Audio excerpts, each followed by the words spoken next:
kas jeigu vidinis tavo balsas būtų geriausias tavo draugas?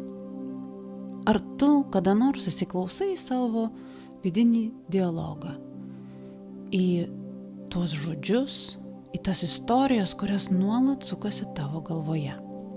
Ir jeigu tu dar nepastebėjai, aš net neabejoju, kad tavo galvoje yra daugybė istorijų. Istorijų apie tai, kas buvo, apie tai, kas galėjo būti, kas turėjo būti, apie tai, kas dar bus. Ką tos istorijos tau pasakoja apie tave? Labas, mano vardas yra Dangira ir šiandien aš kviečiu tave pasigilinti būtent į savo vidinį dialogą. Į tas istorijas, kurias tu ir pasakoji savo, kviečiu pasigilinti į tai, kaip tos istorijos veikia tavo gyvenimą. Ir kaip tu jautiesi tame gyvenime su visom tom istorijom. Aš kviečiu tave išgirsti, kaip dažnai tavo pačios balsas yra gana griežtas ir negailestingas savo pačiai. Ir galbūt patikėti, kad ne visos tos istorijos yra tiesa. Ir šiaip jau tu gali rinktis, kuriom tu nori tikėti, o kuriom ne. Ir galbūt sudominti tave sąmoningai pabandyti kurti savo istorijas kitaip. Tai kasgi yra tas vidinis dialogas? Ir kodėl jį yra taip svarbu girdėti, o kartais net ir pakeisti? Skirtingiems žmonėms vidinis dialogas gali reikšti skirtingus dalykus. Vienoms iš mūsų tai skamba kaip tikras balsas iš vidaus. Kartais mes jį labai puikiai girdime, galbūt kartais jo lyg ir nėra, o kartais kai kurioms iš mūsų jis be sustojimo skamba ausyse ir jis atrodo tikras. Kitoms iš mūsų tokio realaus balso lyg ir nėra. Kažkokių tai aiškių žodžių mes kaip ir negirdim, bet yra tam tikras pojūtis. Tai yra labiau energetinė patirtis, jutiminė, emocinė. Greičiausiai ta tyli kalba kyla iš labai gilios pasąmonės. Matai, tai, ką mes jaučiame, vis tiek sukuria mūsų mintys. Tik jeigu tu jų negirdi, galimai tos mintys yra tokios tylios, tokios tau įprastos, kad atrodo, jos yra neatsiejama tavo identiteto dalis. Lyg tai būtų tavo prigimtis. Ir jos neiškrenta iš tokio kasdienio konteksto, todėl tu net nekreipi dėmesio į jas. Tos mintys gali būti labai tylios, bet jos yra. Man tos tokios tylios mintys prilygsta tokiam namų zvimbesiui. Tu turbūt net nejauti, kad tavo namai šią akimirką skleidžia tam tikrą garsą. Žiūrėk, tavo namai yra pilni kažkokių elektros prietaisų. Jie yra įjungti į elektros tinklą. Ir jie skleidžia tam tikrą magnetinį lauką, o tas magnetinis laukas vibruoja. Ir tas vibravimas skleidžia tam tikrą žemo dažnio zvimbesį, tokį garsą. Tu esi pratusi prie to garso ir tikriausiai net nepastebi jo. Bet jeigu dabar staiga dingtų elektra, tu tikrai pajustum, kad kažkas yra kitaip. Kad netgi tyla yra kažkokia kitokia. Tai va tada, tam momente tu gali suprasti, kad tas balsas, tas garsas, tas zvimbesio garsas tikrai namuose yra. Mūsų mintis, net jeigu mes sąmoningai negirdime jų, jos kuria tai, kaip mes jaučiamės. O kaip mes jaučiamės, taip mes ir elgiamės. O savo elgesiu mes savo ir kitiems parodome, kas mes esame. Taigi iš esmės Mūsų mintys kuria mūsų identitetą. Atrodytų, kas čia tokio, jei kartais pakritikuoju save. Gi čia nieko tokio. Tai tik mano galvoje, niekas negirdi. Bet, mieloji, galbūt niekas kitas tavęs negirdi. Tik štai tu girdi save. Ir greičiausiai tu nepastebi vieno labai svarbaus dalyko. Tai yra, kaip tu reaguoji į tai, kaip tu pati kalbi su savimi. Tai yra, kaip tavo kūnas ir tavo nervinė sistema reaguoja į tą vidinį pokalbį. Labai daug yra kalbama apie tai, kaip mus veikia stresas. Stresas darbe, namuose, vaikai, tėvai, bosas, visi kažko tai nori. Žinoma, tai kelia stresą. Mūsų aplinka yra pilna dalykų, kurie mums pastoviai kelia stresą, bet dažniausiai mes nepastebime to, kas mus stresina labiausiai. Tai yra tai, ką mes pačios sau padarome. Įsivaizduok, priešais tave stovi žmogus ir jis sako tau tiesiai į akis, tu esi kvailė. Tu ne taip padarei, ne taip reikėjo kitaip padaryti, kas negerai su tavimi yra. Kaip tu reaguotum į tai? Be abejo, tu kažkaip sureaguotum. Kažkur įsitemptų tavo kūnas, galbūt tave išpiltų karštis, galbūt norėtum gintis, aiškintis arba tiesiog norėtum dingti. Ir čia suveikia instinktas. O kaip tu manai, tavo kūnas reaguoja į tai, kada tave kritikuoja ne kas nors kitas, o save kritikuoji tu pati. Kai tu sau kartoji, ašgi nemoku, man neišeina, man sunku. Kai tu spaudi save daryti dalykus per nebegaliu. Man tada kyla klausimas, kam yra reikalingi priešai, kai savo priešę mes visada nešiojame su savimi. Kai taip tu elgiesi su savim, žinoma, kad tavo kūne įsijungia stresas, o tavo nervinė sistema, mieloji mano, yra be galo išmintinga. Ji turi savo būdų, kaip ginti ir apsaugoti tave. Į baimę ji visada reaguoja taip pat. Ir tai yra nesvarbu, ar tą baimę tau sukelia kažkieno kito balsas iš išorės, ar tavo pačios balsas iš vidaus. Tu patiri stresą ir spaudimą, tu jautiesi nesaugi, tada tavo nervinė sistema daro tai, ką jis žino geriausia. Jos tikslas yra bet kokiu būdu apsaugoti tave. Va tada ir įsijungia kovos, bėgimo ar sustingimo reakcija. Aišku, tu visada gali kažką tai pakeisti. Tu gali pakeisti darbą, vyrą, namus.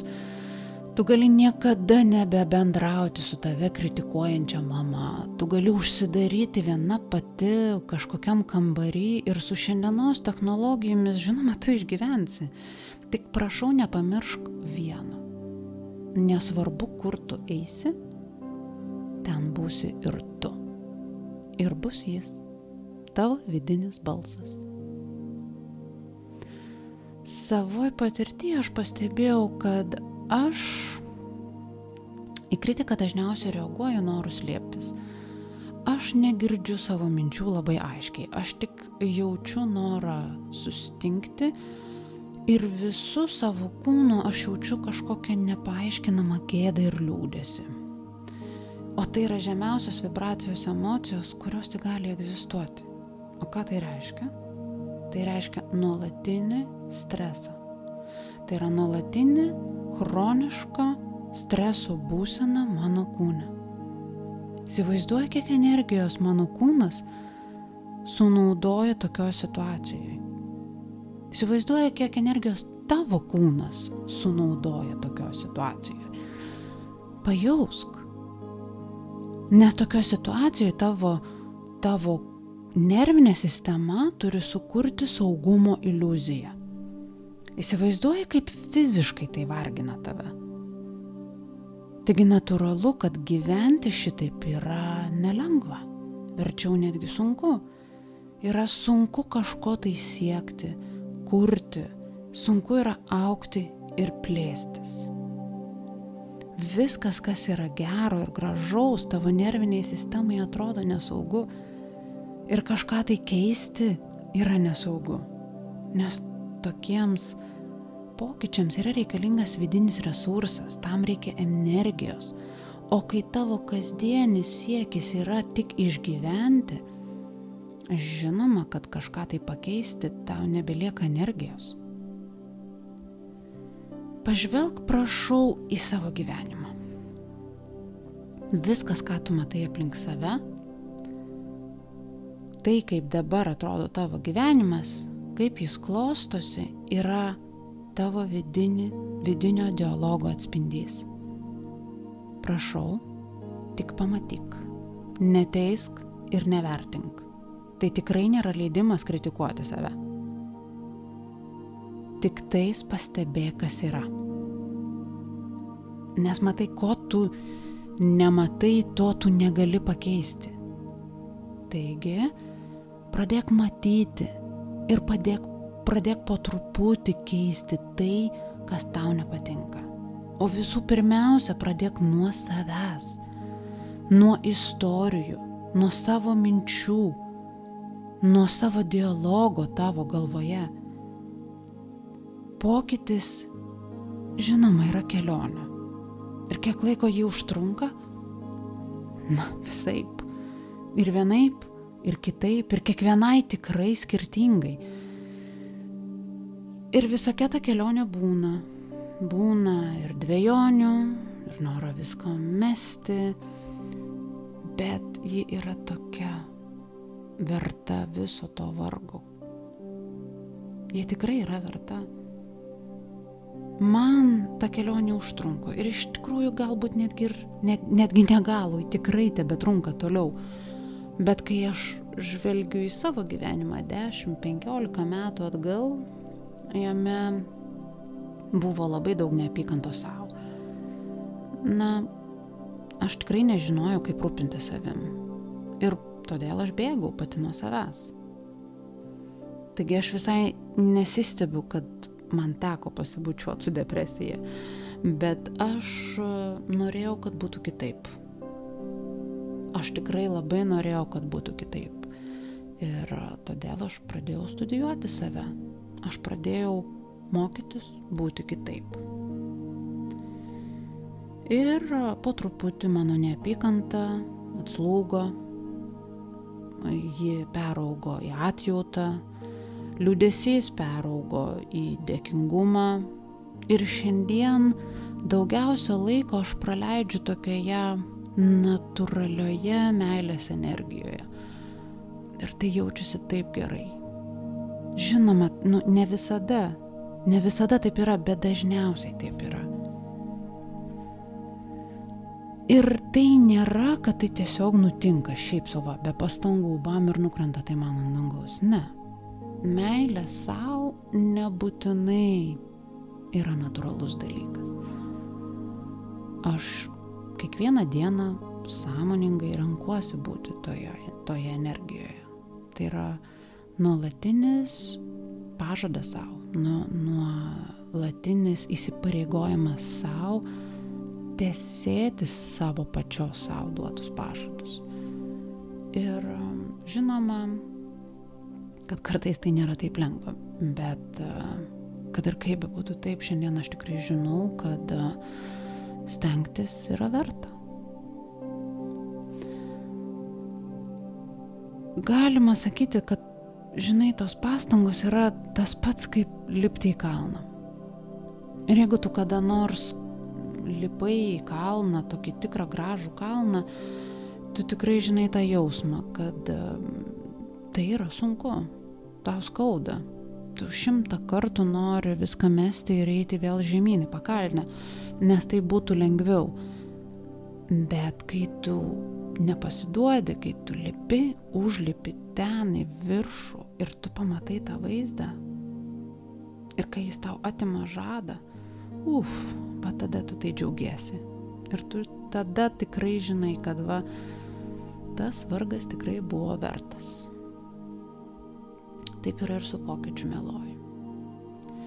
Net jei jis, tai yra tas pokytis, yra tik tavo mintyse. O galbūt ypač todėl, kad jis yra tik tavo mintyse. Tikrai nebūtinai tai yra lengva, bet kai pereini į kitą savo pačios kalno pusę, tu žinai, kad stengtis tikrai buvo verta. O viskas prasideda nuo savęs supratimo. Ar tau patinka tai, kas tu esi? Kada nors klausai savęs? Ar tau patinka tai, kas tu esi? Ne tai, kas yra aplinkui tave, bet tai, kas tu esi. Kas tu esi tada, kai niekas tavęs nemato ir negirdi. Paklausk savęs tai. Vienas gražiausių dalykų, kad tu gali padaryti dėl savęs, yra išmokyti savo vidinį balsą tapti tuo, kas tave myli labiausiai. Išmokyti juo būti tuo, kas tave saugo. Ir tada, kada tau reikia, tau pasako: atsiremk į mane, mieloji. Atsiremk į mane, aš tave laikau. Viskas yra gerai. Dabar šią akimirką viskas tikrai yra gerai. Tu esi saugi. Tau viskas puikiai pavyksta. Jeigu tau dar nepavyksta taip, kaip tu nori, tu dar tik mokaisi. Ir žinai ką? Tu niekur nevėluoji.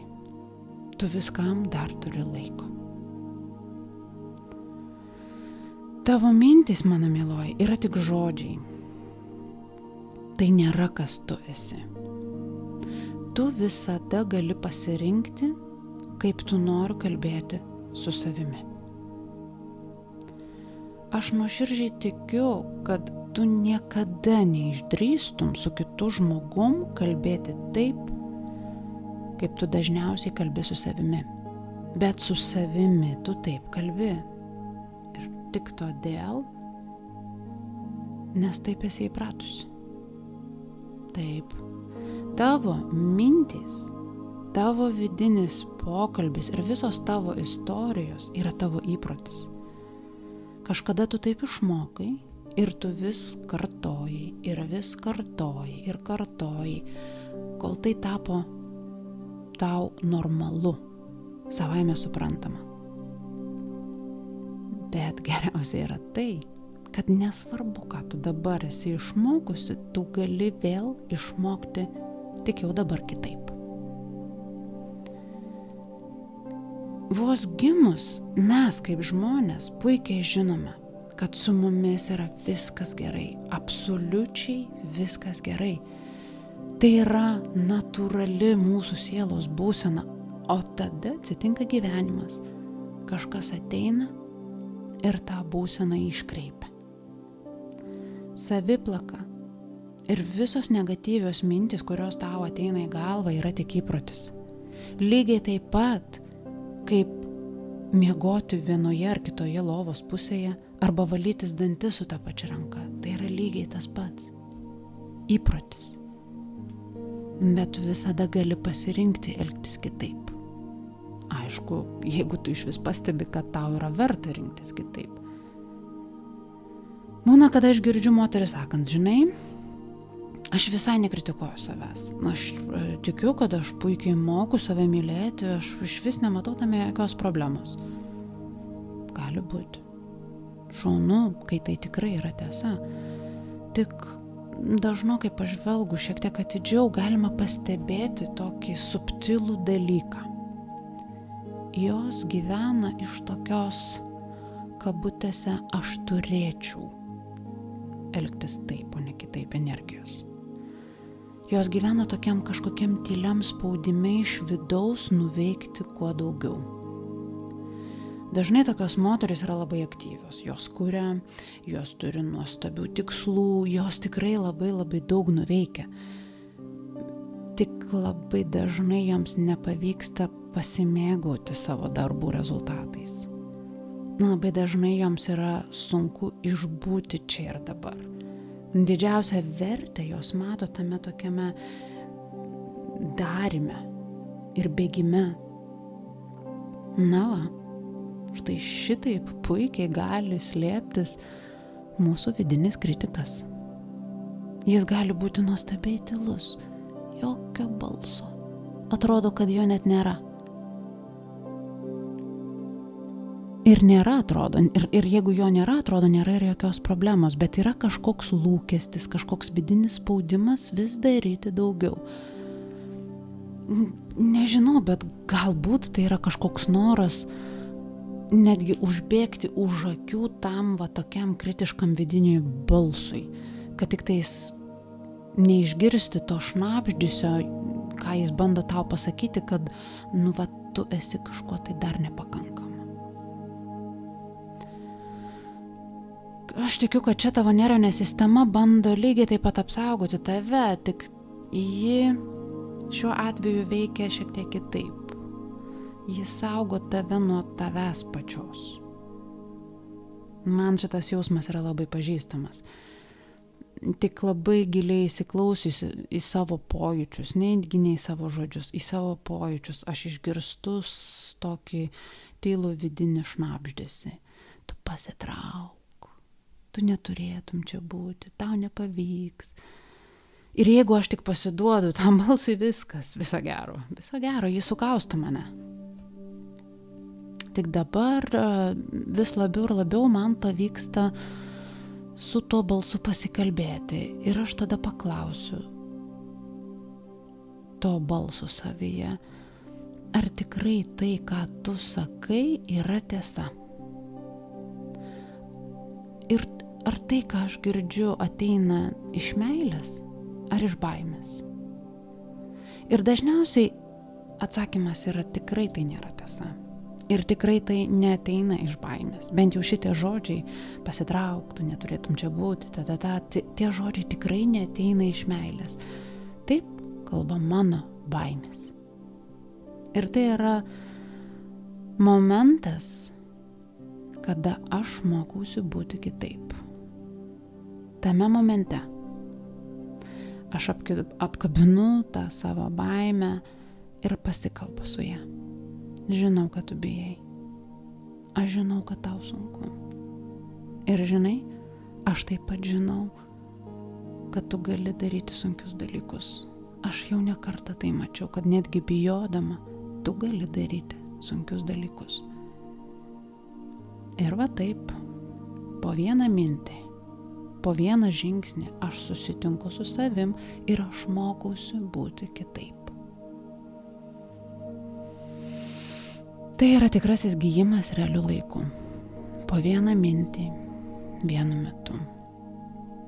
Ir žinai ką, tu irgi taip gali.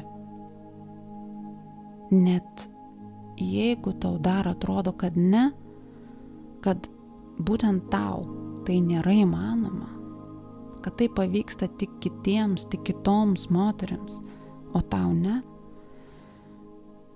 netikėk. To minti meluoji, ne, tu irgi taip gali. Visų pirma, leisk sau išgirsti save. Taip, suteik sau leidimą išgirsti save. Jeigu tavo vidinis balsas rėkia tau visų balsų, įsiklausyk. Jeigu jis yra tylus ir vos gali girdėti jį, įsiklausyk.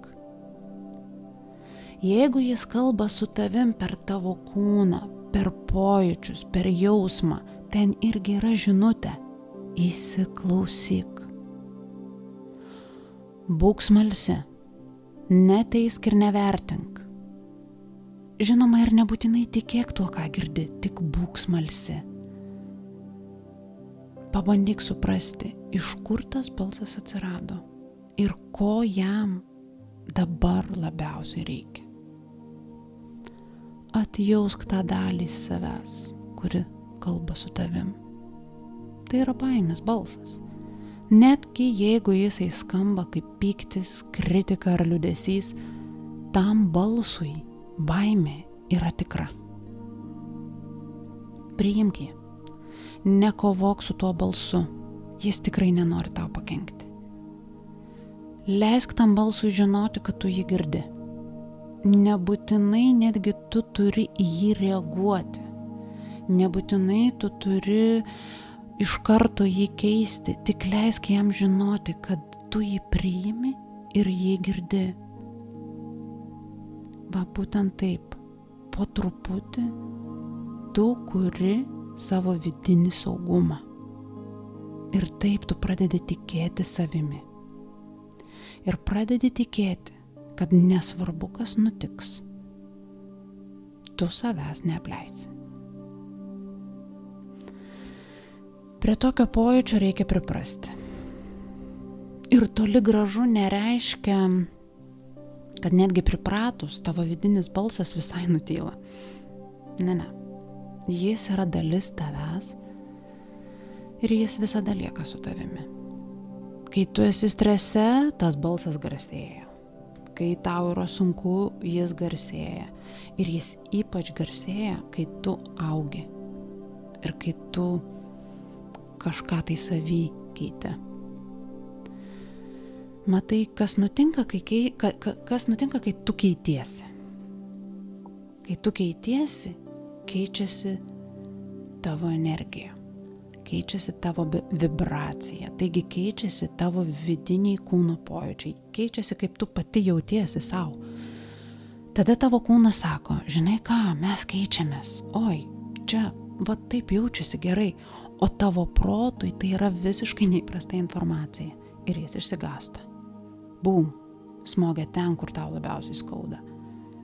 Į tavo gebėjimus, į tavo savivertę, į ten, kas tau labiausiai svarbu tuo būtent metu. Jis tau reikia visų garsų, kas tu manai iš viso esi. Tau nepavyks, neverta stengtis, supranti, tu žlugsi, o tada bus dar blogiau.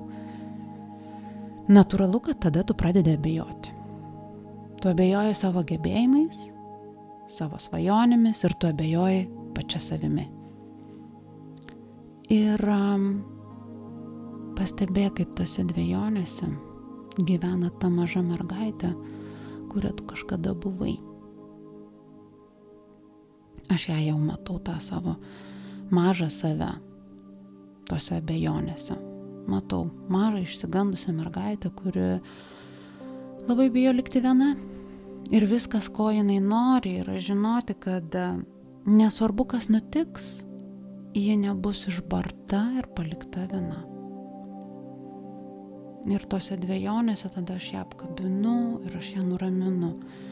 Mieloji, viskas bus kaip bus. Bet žinai ką, draugė, mes tai išgyvensime. O kas, jeigu iš tikrųjų viskas bus gerai? O kas, jeigu mums pavyks? Paklausiu tada jos. Ir žinai, toks lengvas, paprastas klausimas sudomina ją, nes iš tikrųjų jai pačiai tampa smalsu. O kas, jeigu mums iš tikrųjų pavyks? O kas, jeigu mums iš tikrųjų pavyks? Va, toks yra vidinis darbas su savim, mieloji. Nei sunkus, nei lengvas, tai yra tiesiog darbas su savim. Ir šitas darbas lemia, ar tu augi, ar tu lieki savam skausme, pyktyje, nusivylimė. Ir tavyje taip pat gyvena ta 8-metė mergaitė, kuri kažko tai bijo, kažko tai nerimauja. Ir jeigu tu nueini per toli nuo to, ką jie jau žino, kas jai yra įprasta, ji pradeda grasinti, pradeda gąsdinti tave, meluoti tau, kad tik tu sugrįžtum atgal. Bet ji dar daug ko nežino. Ir žinoma, jinai nesužinos, jeigu viskas liks taip, kaip yra dabar. Ir nepamiršk, prašau, kad tavo svajonės ir viskas, ko tu nori, gyvena ten, kitoje pusėje, ko tu labiausiai bijai. O kai tavo vidinis dialogas sušvelnėja ir tu tą švelnumą tu pradedi jausti visam savo kūne. Nes tavo kūne nebėra kovos ir jis išmoksta atsipalaiduoti. Ir nebūtinai tas balsas turi iš karto tapti tokiu labai mylinčiu balsu, tegu jis bent jau bus neutralus, galbūt ne visai mylintis, bet bent jau nepiktas. Ir tą skirtumą tu iškart pajusi savo kūne. Kai tu taip švelniai elgiesi pati su savimi, tu pradedi sukurti ryšį tarp savo baimės ir savo tikėjimo. Ir ta dalis tavęs, kuri labiausiai bijo, kad tu susinaikinsi, ir ta dalis, kuri nori, kad kažkas tai pasikeistų, jos nustoja trukdyti viena kitai. Nes joms nebereikia kovoti. Jos gali abi egzistuoti be jokios kovos. Ir tai išlaisvina labai daug energijos. Ir žinai, staiga tada atsiranda noras vėl kurti, dalintis, noras mylėti ir noras dalintis tą meilę. O kol šitos dvi dalys kovoja tavyje, dažniausiai laimi baimė. Ir tu randi būdų, kaip save sabotuoti. Mums visoms taip nutinka. Ir man atrodo, žinai, aš jau susitikau su visom savo baimėm, jau tiek daug supratau apie save ir apie tai, kas vyksta, o tada bam, ir vėl parklumpu. Ir aš puikiai žinau, kad tai yra normalu.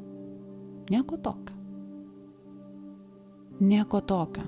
Nes kai tu gyveni taip, tu jau žinai, kas vyksta. Ir tu žinai, kaip tai veikia. Parklumpi, sustoji, susitinki su kažkokia tai baime, galbūt šį kartą visai nauja.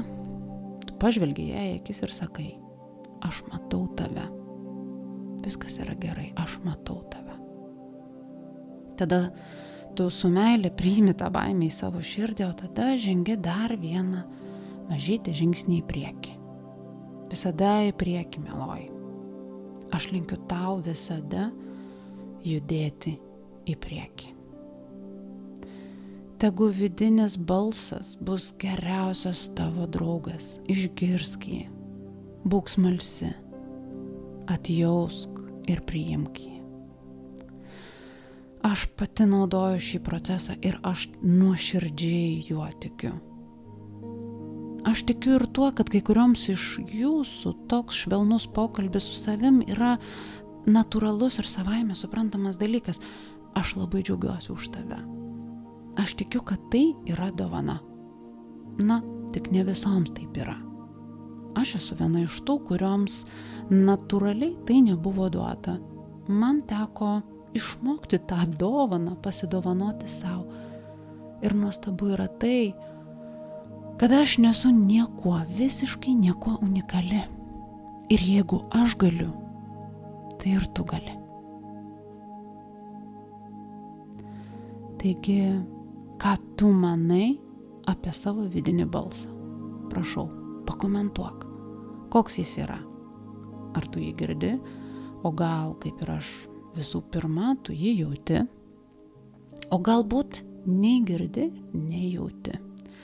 Ir galbūt būtent taip viskas irgi yra gerai, nes dabar yra tiesiog taip, kaip yra. Aš linkiu tau nuostabių artėjančių švenčių. Iki susimatymo. Tai yra, iki kito susiklausimo. Su meile.